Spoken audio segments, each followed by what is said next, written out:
So you may have seen in one of my previous videos that I've sold my Porsche Macan. I haven't yet found a replacement for that. So for the past few weeks, I've been daily driving this Porsche Cayman 981. It actually works pretty good as a daily driver. And I've put together a list of 8 things and 8 reasons why it's really good and really feasible to use this car as a daily driver. It's such a light and nimble car, easy around town, easy to park, not too low for the speed bumps, etc. It gives the appearance that it's a low car, but actually I never have a single problem with any speed bumps. In fact, I'm just about to go over a speed bump. Not a problem at all. Never have any problems with getting on and off my driveway, which is on quite a slant. My 911, on the other hand, has problems with all of those things. But it's really easy to park, really it's almost like a city car size-wise, which makes it a great little daily driver. There is loads of storage space, more storage space than you probably think in this car. We have a frunk, which is very capable of putting a small suitcase in and lots of shopping bags. You can also open up the rear, which also creates a lot more storage space. You could probably put a small child in there if you really wanted to, but I wouldn't recommend it. But my point is, there's more space than you actually think. This is a mid-engine car, and so the engine is kind of just behind this firewall here, not in the rear as most people will think. Now, with any daily driver, fuel consumption is something that needs to be considered. This car is not actually too bad. If you're going on a run, if you're doing motorway miles, you can easily achieve 35 miles per gallon, as I have done on a few occasions. You could probably even do a little bit better if you go for the 2.7 litre version. Right now I'm getting 23.8. Look, don't assume that you're always going to get 35 miles per gallon, because on the stop-start slower roads your MPG is going to decrease. So 23.8 is what I'm currently getting, which still isn't too bad. When you look at most daily drivers, they just look dull, boring, drab. Yeah, I get it, they serve a purpose, they are going to have more space, they're probably going to be a little bit more comfortable for the whole family, but daily driving one of these Caymans is just, well, it's just cool.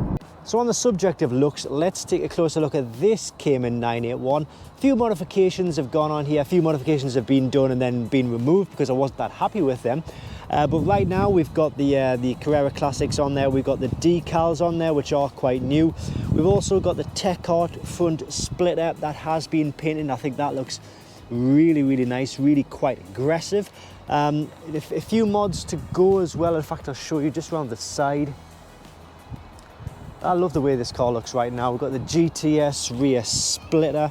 Not sure if you can make that out there, but a few more mods to go, and then I will be doing a more detailed video about the final mods. I'm going to put spacers on definitely the rear wheels, might put them on the front as well.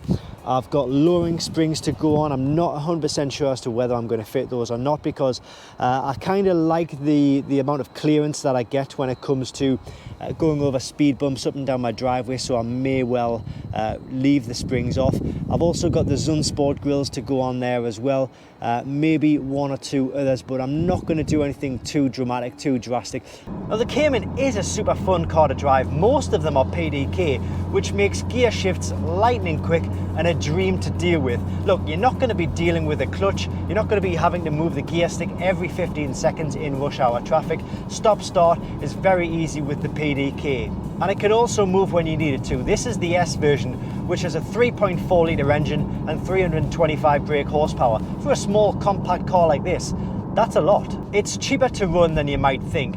This car costs me just £362 per year to insure. Tax, on the other hand, is £330, which, okay, it isn't great, but servicing costs are quite reasonable if you take it to a specialist. And you know what? There isn't a great deal that can go wrong with these. Prices in the UK right now start at around £22,000 for the Boxster and about £25,000 for the Cayman. Now, although they don't make an all-wheel drive version of this, it's very feasible to get a set of winter tyres like the ones that I've got and run this car through the winter months. I guess that one all really depends on your location and the severity of the weather types in your location. Now, for those who are unfamiliar with the 981s, they basically make two versions, a hardtop which is called the Cayman and a convertible which is called the Boxster. You'll find two engine variants for the Boxster, two engine variants for the Cayman. If you choose the Boxster, obviously you can put the roof down in the summer, get your suntan through the summer and then keep the roof up in the winter. If you choose the Cayman, then you're stuck with the hardtop all year round. But I prefer that. You know, it all really depends on personal preference, but I prefer a rigid, solid top at all times. So there you have it. It's fun to drive, it's loads of fun, it looks great, it's not as expensive as you think. My advice is definitely use one of these as a daily driver if you can, if you need to, if you want to. Of course, there are a few downsides. Like, I can't take my bike anywhere with this car unless you get such a thing as it's called a sea-sucker kit, which I'll pop a link to in the description below. Unfortunately, there's no facility to add a roof box system to the top of this car. For anyone who follows this channel, you'll know I love my roof box on my Porsches. Can't put it on this car, unfortunately. It just doesn't have the channels, and there is no bars available that I know of that I can fit to the top of this car. So you're stuck with this sea-sucker system, which it doesn't look great, but I suppose it would serve a purpose. And yeah, it only has 2 seats, but you know what? I can fit a passenger in, I can fit my dog in on that seat, absolutely no problem at all. So if we want to go out somewhere, I'll just pop them in here. And the good thing is, you can jump in and out of this without any issues. And if you wanted to, you can fit an ironing board in the back, albeit not a pink one. That's it from me, guys. I'll be back with more content real soon. If you haven't already, please make sure to hit that subscribe button and give this video a like. It really helps the channel grow. Thanks for watching. I'll see you next time.